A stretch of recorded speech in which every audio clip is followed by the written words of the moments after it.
Hello everyone.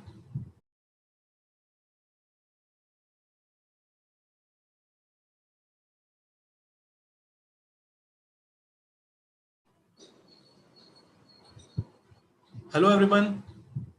A very good afternoon to all of you. I am Dr. Vinay Prohit. I am a pharmaceutical physician and working as a DGM in Medical Affairs Department of Lupin. Once again, it gives me immense pleasure to extend to you a very warm welcome on behalf of our entire Lupin team in this unique Foxy initiative that is the E-Sampark program. So today we are going to learn about the 13th module of this E-Sampark initiative. And for that, we are privileged to have among us none other than Dr. Sheela V. Mane ma'am. Welcome, ma'am. So, Thank Dr. Sheela V. Mane ma'am, she is DNB professor in KC General Hospital, Bengaluru, also senior consultant in Anugrah Nursing Home in Bengaluru, and she has been quite active in academics throughout her career, one among most renowned gynecologist and obstetrician in South India. She has served Foxy as an organizing secretary in year 2003 and 2019 and served as vice president in 2014. She has been chairperson of Safe Motherhood Committee of Foxy between 2008 and 11 and the national coordinator of PPH workshops. She has also served as ICOG, a governing council member, participated in Foxy emergency obstetric care training and faculty of phago stimulation workshop. She got very prestigious awards in her career. Best committee report presentation on safe motherhood, Best Society Merudara Hansotia Award for Safe Motherhood she received. Also, she received President's Trophy as Best Society as a BSOG Secretary, and Dr. D.K. Tank Trophy for Best Community Services at BSOG President, and also for an initiative Lakshya. She was the lead accessor for Manyata. She has conducted over 100 PPH workshops all over country, popularly known as PPH Lady now, and helping mothers survive workshops all over India in 2013. Apart from AICOG 2003 and 19 positions, she also conducted Dakshin 2005-6 conference, South Zone Yuva Foxy, Mother and Fetus Conference, International Conference on Emergency Obstetrics in 2011, and South Zone IMS Conference, National ISOPAB and optimizing obstetric outcome. She has many publications on her name, and she's a prolific teacher and a great speaker. So with this, I would like to hand over the session to Sheela Mane ma'am, and she is going to speak on the thyroid disorders in pregnancy. Thank you so much, ma'am, for joining us. Over to you. Thank you. Thank you, Dr. Purohit.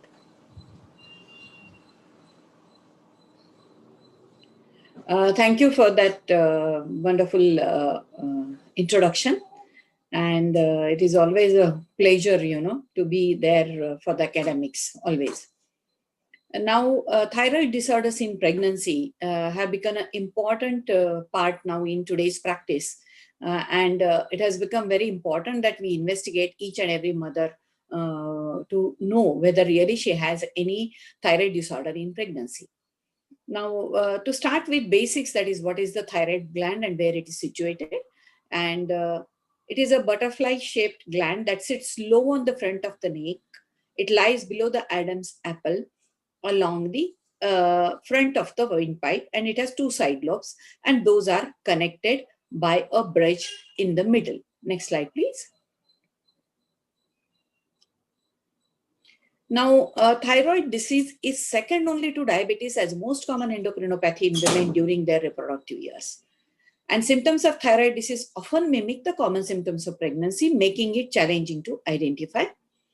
Poorly controlled thyroid disease is associated with adverse outcomes during pregnancy, and treatment is an essential part of prenatal care to ensure the maternal as well as the fetal well-being. Now, the main change in thyroid function associated with pregnant state is requirement of an increased production of thyroid hormone. And that depends directly upon the adequate availability of the dietary iodine and a normal and functional thyroid gland. So when we are talking about dietary iodine, all of us, we know now that the salt which we are consuming in India is iodized salt. And most of the people will not have iodine deficiency, but in spite of that, we still find that some of the tribal areas and some people, they still consume raw salt, which may not be iodinized, okay, and fortified with iodine, and can still face the iodine deficiency, and which can, in fact, add to the problems of the thyroid disorders. And mainly during pregnancy, it can give rise to problem. Now, just one word about the salt, because when we are talking about salt, the simple thing what I learned is that the storage of salt is very important, and iodine is very important even during the early embryogenesis. So the way we store the salt, I still remember in my childhood that there is to be a separate wooden pot to store the salt, because one thing is it should not be absorbing the moisture, and another thing, it should not be exposed, and the lid of the salt container should be very tight. So these are the simple things which need to be taken into consideration for the iodine purpose, as well as the cooking. The way we cook is also important, because if we are cooking like a frying and all these things, there is a loss of iodine, as well as even the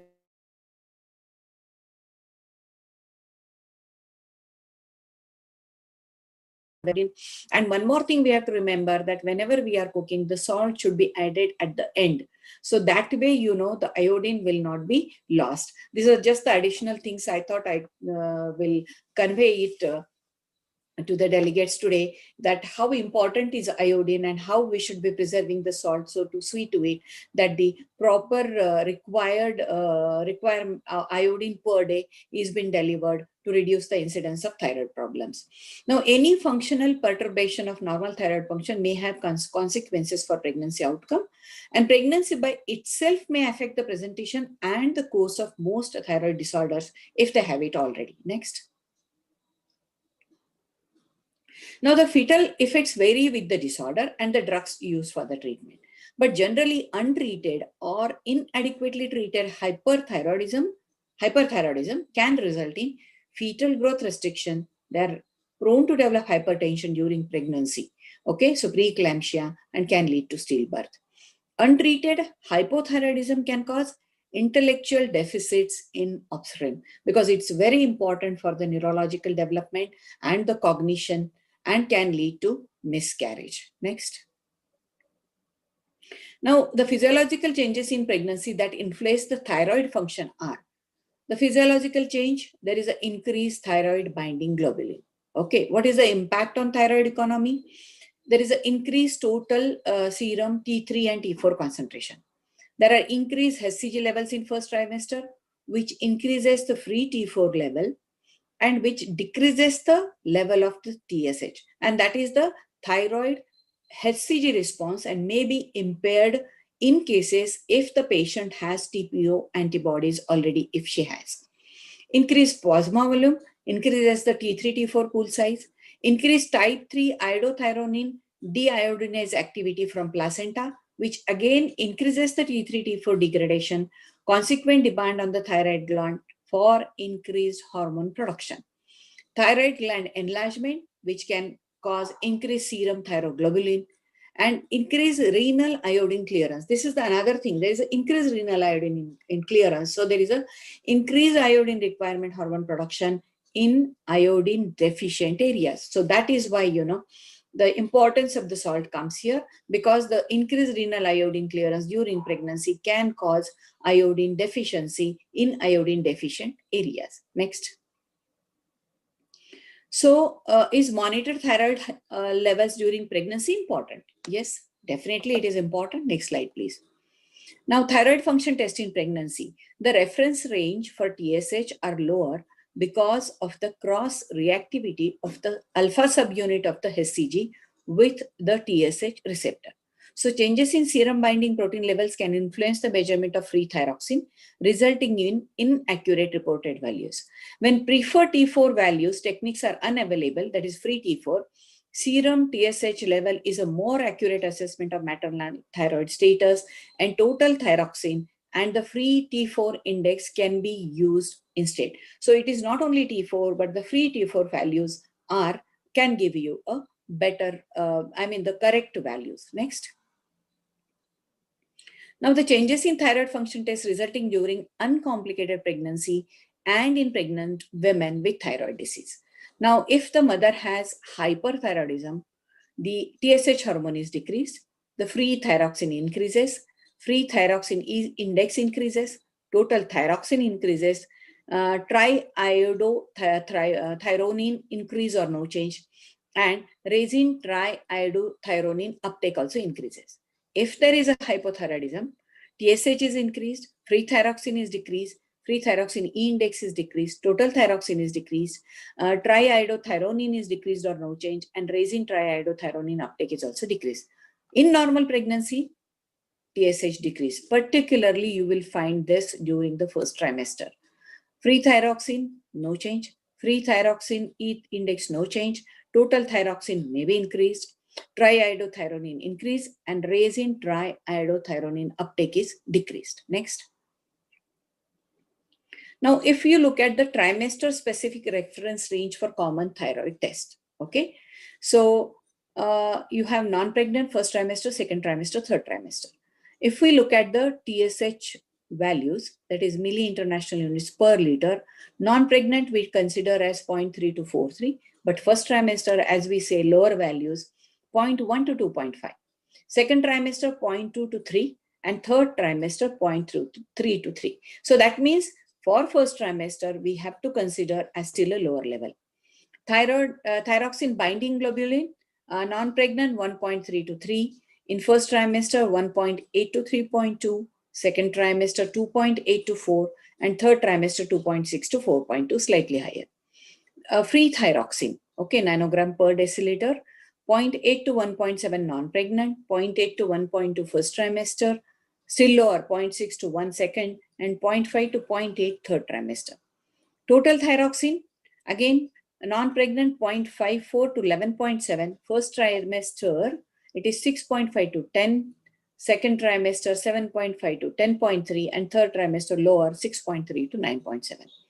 Triiodothyronine free, non-pregnant 2.4 to 4.2 picogram per ml, first trimester 4.1 to 4.4, 4 to 4.2 in second trimester, and third trimester is not reported.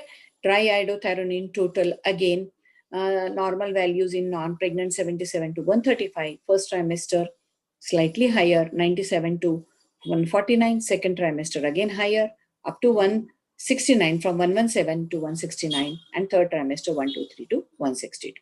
Next. Now, what are the indications for thyroid testing? Current thyroid therapy, yes, definitely if the patient is on. Family history of autoimmune thyroid disease, and if she has goiter. Or if there is a history of autoimmune disorder, high dose neck radiation if the patient has received, postpartum thyroid dysfunction, previous delivery of infant with thyroid disease, therapy of hyperthyroidism, type 1 diabetes mellitus. If the patient has, we have to do thyroid testing in pregnancy. Next. Now, the preconception counseling plays a very important role, because women with hypothyroidism should be counseled if they have already hypothyroidism. Importance of achieving euthyroidism before conception because of the risk of decreased fertility and miscarriage, and immediate monitoring at the onset of pregnancy, as they may already have an elevated TSH level consistent with uncontrolled hypothyroidism. Next. Now, women with hyperthyroidism counseling should include discussion of available treatments and potential adverse effects, as well as the impact on the future pregnancies. Now, importance of achieving and maintaining euthyroidism before conception, as congenital malformation has been reported when hyperthyroidism is not controlled in first trimester. So, the patient, if she is hyperthyroid, if she is on treatment, we have to tell her as soon as she becomes pregnant, she has to report, as well as preconceptional counseling also plays a very important role, because we will have to adjust the dosage during pregnancy, or we may have to change the drugs during first trimester. Next. Now, thyroid disease and pregnancy, you have either hypo or hyper. Hypothyroidism can be either overt or subclinical. Now, what it can give rise to constipation, difficulty concentrating or memory problems, sensitivity to cold temperatures, and muscle cramps. That is in hypothyroidism. In hyperthyroidism could be overt and subclinical, irregular heartbeat, heightened nervousness, severe nausea or vomiting, shaking hands, that is tremors, trouble in sleeping, either there is a weight loss or low weight gain beyond that expected of a typical pregnancy. So these are the symptoms in hyperthyroidism. Next. Coming to hypothyroidism. Incidence of hypothyroidism is estimated to be 0.3 to 0.5 for overt hypothyroidism, 2 to 3% for subclinical hypothyroidism. That means we have more of subclinical cases. Overt hypothyroidism is defined as thyroid hormone deficiency with low free T4 and elevated TSH levels. Subclinical is referred to as the asymptomatic individuals with elevated TSH but normal free T4 levels. Next. Now, the most common cause of hypothyroidism is iodine deficiency. And in iodine sufficient regions, the most common causes are autoimmune thyroiditis or could be iatrogenic hypothyroidism after treatment for hypothyroidism. Very important. If the patient is being treated for hypothyroidism, can have iatrogenic hypothyroidism. And autoimmune thyroiditis could be there in spite of these areas not being iodine deficient. Next. Now, the clinical features such as fatigue, weight gain, decreased exercise capacity, and constipation are often confused with common symptoms of pregnancy. Other features could be hair loss, dry skin, bradycardia may be evident only in more symptomatic persons. Apart from that, you may find increased cholesterol. Okay, so these are the symptoms which are clinical features you find with hypothyroid. Next. Serum THS should be measured every 4 to 6 weeks until 20 weeks gestation and until the patient is on stable medication dose. And it should be measured again at 24 to 28 weeks and again at 32 to 34 weeks. That means first trimester, as soon as she comes, we check. We again repeat it after 4 to 6 weeks up till 20 weeks and then in again late second and early third trimester and again in third trimester. Next. Antenatal testing is not recommended in women with well-controlled hypothyroidism, but it should be considered in patients with coexisting maternal or obstetric indications. Okay, the patient is already on treatment and well-controlled, we may not have to repeat it so frequently. Next. Now, treatment is levothyroxine, which is the mainstay of treatment for maternal hypothyroidism. Now, increment of zone generally is based on the degree of TSH elevation. After delivery, levothyroxine should be decreased to the pre-pregnancy dosage over a 4-week period, and further adjustment should be guided by TSH levels 4 to 6 weeks after delivery. Most of the times what happens, the patient just stops taking the tablets. Then they again have the symptoms of overt hypothyroidism, the weight gain, and they come back. Treatment seems to reduce the incidence of miscarriage and preterm birth and to improve the fetal intellectual development. However, it has little impact on hypertensive disorders and placental abruption. Next. Now, the adjustment of levothyroxine doses based on TSH.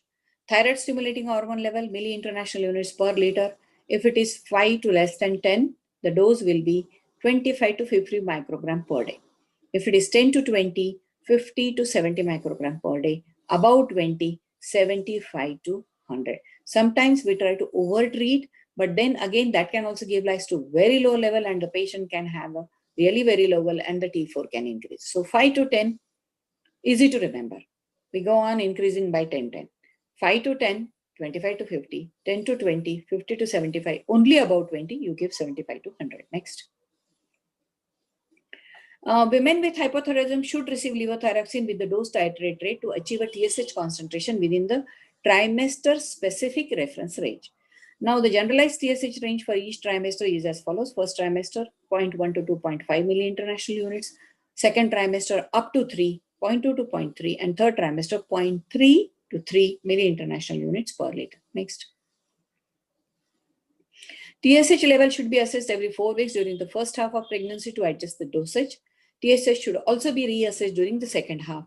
And for women already taking 2 additional dosages per week of the current levothyroxine dose may be started as soon as pregnancy is confirmed.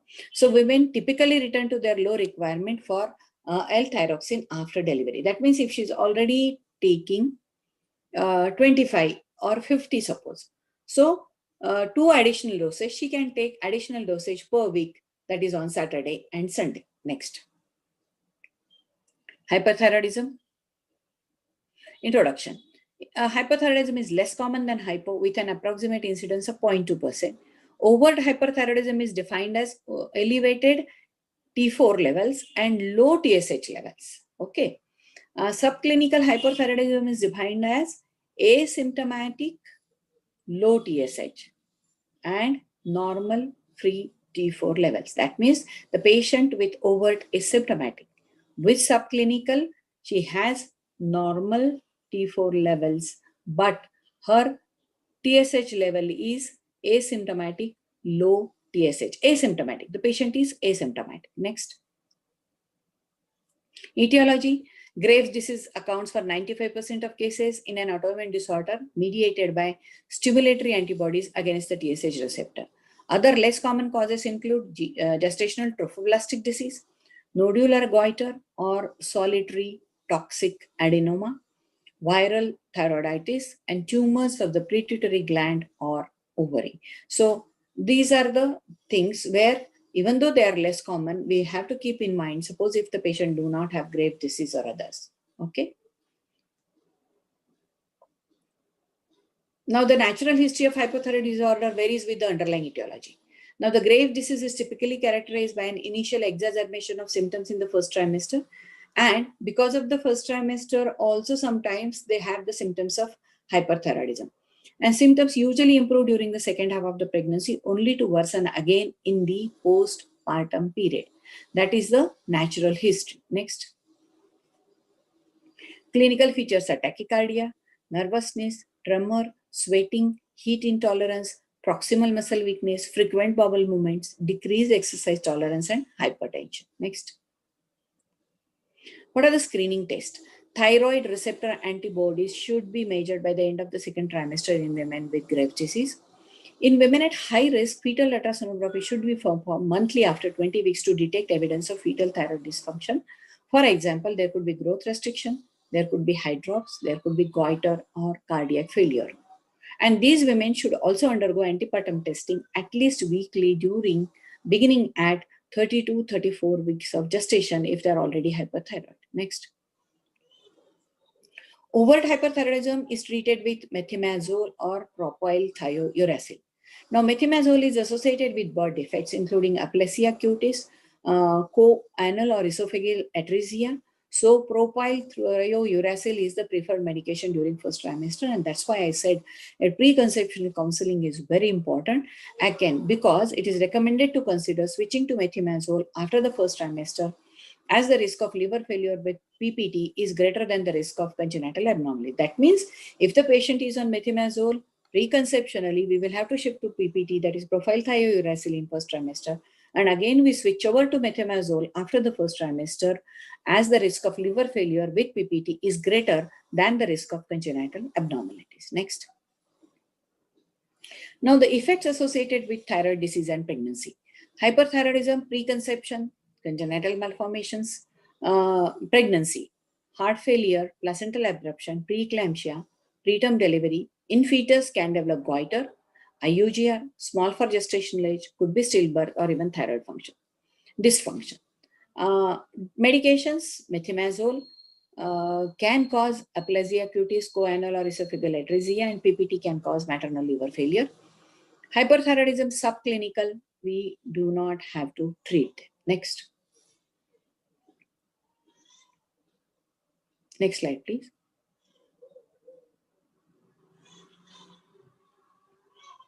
Can I have the next slide, Dr. Purohit? Yeah, adverse effects of hyperthyroidism on pregnancy and neonatal outcome. So these are the different studies, which were all done in different years. This was in 1989 in USA. They studied 60 pregnant women with overt thyrotoxicosis. They had small for gestational age birth, stillbirths, and possibly even congenital malformations. Then Kriplani in 32 pregnancies complicated with hyperthyroidism, had preterm labor, PIH, hypertension, thyroid crisis, intrauterine growth retardation, abnormal thyroid status of neonates also. Again, in USA, low birth weight and preeclampsia. Low birth weight again.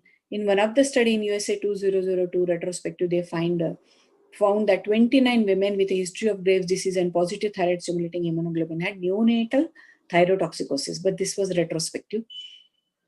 Again, in 2004, that was a prospective study. They found that the fetus had goiter. 2005, 72 pregnant women prospective study. One fetus had moderate hypothyroidism. One had goiter and fetal thyroid dysfunction. Then this was that was the study from France. Then Thailand again, fetal growth restriction, preterm birth, and low birth weight, tendency to have a higher rate of pregnancy-induced hypertension. Again, another study, superimposed preeclampsia, PIH, preterm birth, then neonatal intensive care unit admissions were more. So basically, if we look at all these outcomes, what we find with hyperthyroidism is hypertension in pregnancy is more common, small for dates, small for gestation is more common, and the fetus can also develop fetal goiter, and in neonates also they found thyrotoxicosis. Next. Overt hypothyroidism and pregnancy outcomes now. Again, these are the studies where they found hypothyroidism, that is 114 women with primary had abortion and premature delivery. In USA, it was preeclampsia. Again, in England, the study retrospective low birth weight and patient needed cesarean section. 2008, a big study where they studied almost more than 10,000 women. They found preterm labor, macrosomia, and gestational diabetes. Then in India, 2010 study, SAHU, 633 pregnant women. They found PIH, IUGR, intrauterine demise, neonatal complication, and gestational diabetes. Then 13 study, again, Hirash, Israel study, 306 women, abortion and premature delivery. This was again a very last study, retrospective study, almost singleton pregnancies of 223,000. Primary hypothyroidism, they found preeclampsia, superimposed preeclampsia, GDM, preterm birth, induction, more cesarean sections, and intensive care unit admissions because of iatrogenic hypothyroidism. And they also found placental abruption as well as breech presentation. Next. Comparing the subclinical, that was a overt. Now, if we compared subclinical, again, the different countries study, again, abortion, premature delivery, very preterm delivery. They also found placental abruption, subclinical hypothyroidism, but not associated with adverse outcome in one of the studies in 2008 in USA. And in another study in India, again, they found that cesarean section rate for fetal distress was more, I think. And that another large study, prospective USA, they came across a history of severe preeclampsia. Subclinical hypothyroidism, including negative and positive with TPO antibodies. That was in Italy, randomized clinical trial. Pregnant women who are positive for TPO antibodies, they developed impaired thyroid function and increased risk of miscarriage and premature deliveries. And again, this was a Netherlands study. Again, pregnant women without overt thyroid dysfunction, the risk of child loss increased with higher levels of maternal TSH. And this was again increased gestational diabetes, low birth weight was found among women with high values of TSH. Next. Coming to the cognitive function of infants and children affected by hypothyroidism. In China study, overt hypothyroidism, this was all children showed normal IQs. Then in England study, it affected their children's subsequent performance on neurophysiological tests they found. In Netherlands study, they found delay in infant neurodevelopment. In again, another Netherlands study, 108 neonates who were born to mothers with hypothyroidism and 96 control were there. They found lower scores on the neonatal behavior, assessment scale and orientation index. Then again in China, hypothyroidism and 19 hypothyroxanemia. They found lower motor and intellectual development. And this was the last study again, the higher risk of excessive language and non-verbal cognition they found in that study. Next. This was again cognitive function of infants and children affected by hypothyroidism. The USA study 2011, pregnant women with their children, no adverse effect on child development, neurodevelopment, but child had average or above average results on all parameters, and comparative scores of neurophysiological tests in sibling pairs for full scale IQ and performance of IQ were variable. That was the another study in USA again. And some scores were higher and some lower in children with congenital hypothyroidism. In Japan study again, the developmental scores, that is the SUMO Re-Language Infant Developmental Test or the Westler Intelligence Scale of all the children turned out to be either normal or advanced. 5 women with overt hypothyroidism, that was a case report. And this was again a cohort study, subclinical hypothyroidism. Also, they found lower motor and intellectual development at 25 to 30 months. And this was another study again in Iran, but they no adverse effects on IQ level or cognitive performance. Next. So overall, if we look at this, we know that with hyperthyroidism, the commonest problem was hypertension, low birth weight, stillbirth, and premature labor as well, and congenital malformations if not treated in first trimester. And with hypothyroidism, they again found that incidence of premature labor, miscarriage, and then in children, some studies, poor neurodevelopment as well as cognitive problems, dysfunctions. So what coming to the treatment of thyroid disease. Okay, hyperthyroidism, we discussed already, methimazole 10 to 40 milligram per day orally in 2 divided doses, or PPT 100 to 450 milligram per day orally in 2 divided doses. Treatment goal is serum-free thyroxine in upper one-third of normal range, monitoring measurement of serum TSH and thyroxine every 2 weeks until on stable medication. Antepartum testing weekly beginning at 30 to 34 weeks in women with poorly controlled hyperthyroidism. Consider testing earlier or more frequently in patient with other indications for testing. So particularly in third trimester, they recommend weekly testing, okay, 32 to 34 weeks. Next. Postpartum thyroid dysfunction. I think just go back to previous slide. Yeah, this is the treatment of the hypothyroidism. Hypothyroidism, levothyroxine 100 to 150 microgram, and we already saw the slide where we learned about the values. If it is 5 less than 10, we give 25 to 50. 10 less than 20, we give 50 to 75, and up less than 20, 75 to 100. So the treatment goal is again to keep the TSH values less than 2.5 millunits per liter. A measurement of serum TSH at 4 to 6 week gestation, then every 4 to 6 weeks until 20 weeks, and on stable dose, then at 24 to 28, and then at 32 to 34.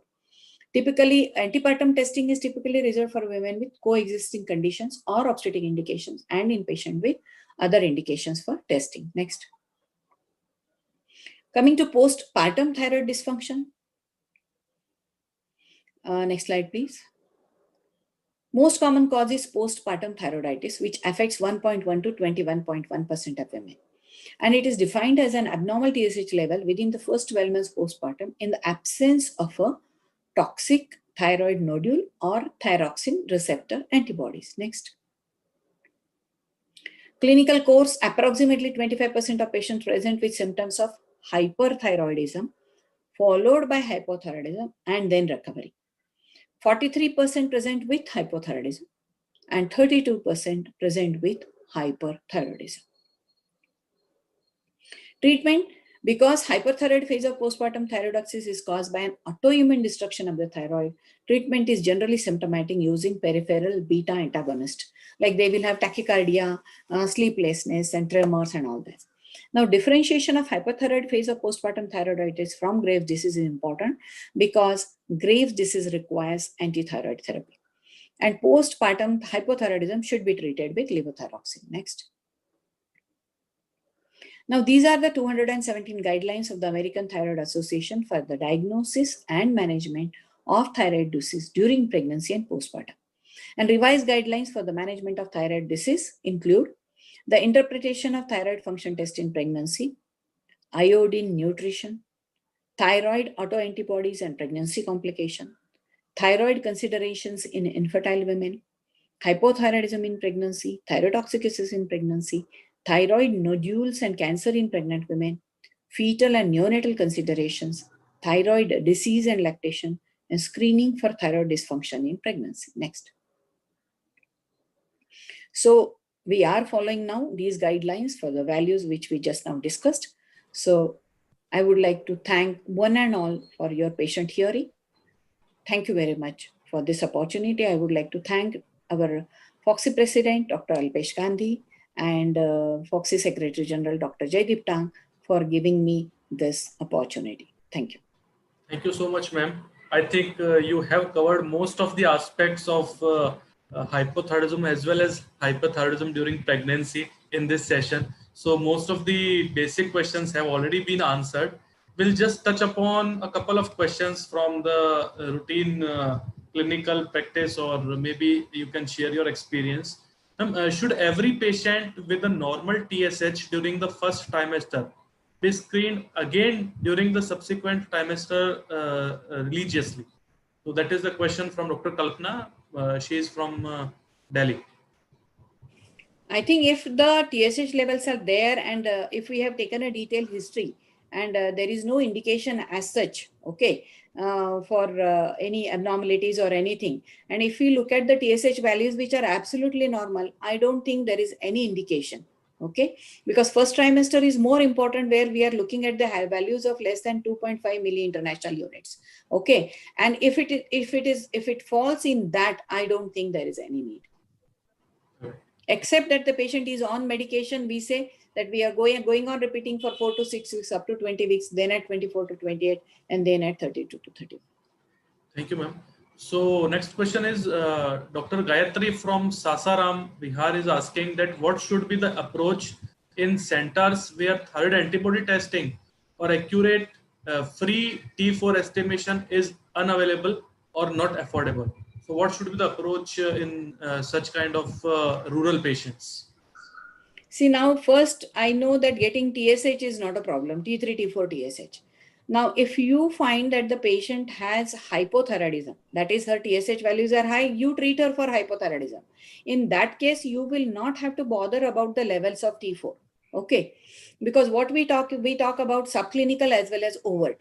Now, when we say overt hypothyroidism, the values have to be more than 10 to say that it is above, it is overt. Below values 10, you treat it as a subclinical hypothyroidism. In that case, there is no need to get the levels of free T4 done. Now, T3, we don't look at that. Now, coming to the TPO antibodies, like suppose if there is a history of recurrent abortion, or even if the patient had one miscarriage and you found that she had the high level of TSH. So first, even if she had antibodies, the treatment is for hypothyroidism. You will investigate. So you can start the treatment for her, ask her to go to a city, get the TPO antibodies done, and then you know whether there is any immunological problem also. But anyway, by the time you have the TSH values, you know she has hypothyroidism, you start the treatment. Meanwhile, you buy some time and get that investigation done later on. Thank you so much, ma'am. So next question is, ma'am, what should be the ideal approach to treat Graves' disease if it is diagnosed for the first time during first trimester? See, if it is diagnosed during first trimester, and if it is hyperthyroidism, that T4 levels are high, we will have to start her with PPT, okay, propyl thiouracil. Now, counseling plays a very important role. Okay, the patient will be worried about the congenital malformations now. Now, it all depends on the level of the free T4 levels. Okay, again, whether it is subclinical or whether it is overt. If it is subclinical, again, the chances of congenital malformation will not be that high.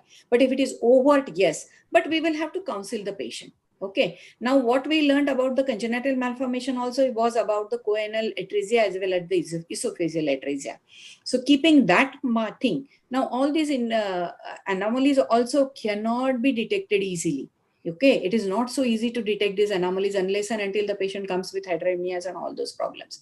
So we will have to really wait and see, and we'll have to counsel the patient that each and every patient is not going to have, each and every fetus is not going to have this anomaly, but counseling. That means you have done the counseling and you have recorded and you have told her, okay. And then you start the treatment and try to bring the levels and try to normalize the level. So you give her PPT during first two, you have to take an opinion of the endocrinologist always. Now the thing is, if her free T4 levels are very high, there are chances of rarely a thyroid storm, because as you specifically said that this was diagnosed during pregnancy. And one has to be very careful, because suddenly if the T4 levels are very high, the patient can go in for shock. Okay, so she will have sleeplessness, she will have tachycardia, she will have tremors. You may have to give her potassium iodide also. So you will have to contact the endocrinologist and see to it that she has been monitored properly. You have told her about the warning signs. As it is diagnosed, now you have to think of thyroid storm also. Thank you so much, ma'am. Dr. Archana Jamwal is asking, one thing was when to start thyroxine. I think it has already been answered by you during the presentation. After delivery, whether to continue same dose as before, or after doing the retest, it should be decided. No, you should come back to pre-pregnancy if the patient was already on. Okay. And if it is a subclinical hypothyroidism which was detected during pregnancy, she may not require anything because pregnancy itself has caused these changes and she may not require. But you can get one TSH levels done. And we discussed that it can become overt during postnatal. So sometimes what happens if you have not instructed the patient, she stops taking. And then she comes to you with she has bloated and she has amenorrhea and all those symptoms. So it is very important when we are discharging the patient, we tell her to take her previous dose. So, I mean, most of the questions you have already answered, ma'am. Just we will take last question from Dr. Namita. She's asking, ma'am, what is your guidance to plan pregnancy in patient of hyperthyroidism and history of recurrent miscarriages and age is 36 years? Any specific guidance from your side?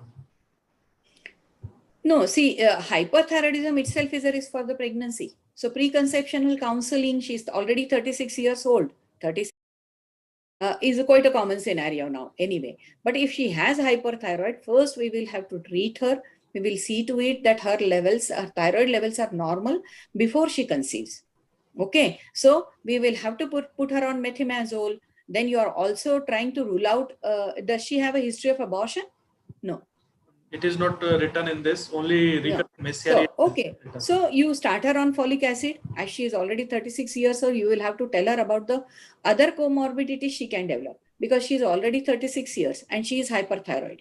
So she is more prone to develop either preeclampsia or hypertension during pregnancy, which is common with the hyperthyroid patients. Okay, but if it is well controlled, even that can be. So when she becomes pregnant, as you know that she is a high risk for a hypertension during pregnancy, you may have to do the 12-week scan, where we also assess them for the risk of preeclampsia in the future course of pregnancy. So if you have the facilities, you get her investigated to see whether there is a notching of the uterine vessels and all these tests, you can get it done. And preferably it will be better if we put her on prophylactic aspirin after the 12 weeks of pregnancy so that her chances of developing either severe PIH will not be cannot be prevented totally, but at least the severity can be reduced if she is put on prophylactic aspirin.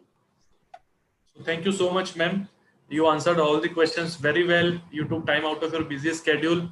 We are really thankful to you for this insightful lecture, and on behalf of entire Lupin team and also on behalf of Alpesh Gandhi sir from Foxy, we are really grateful to you and thank you so much.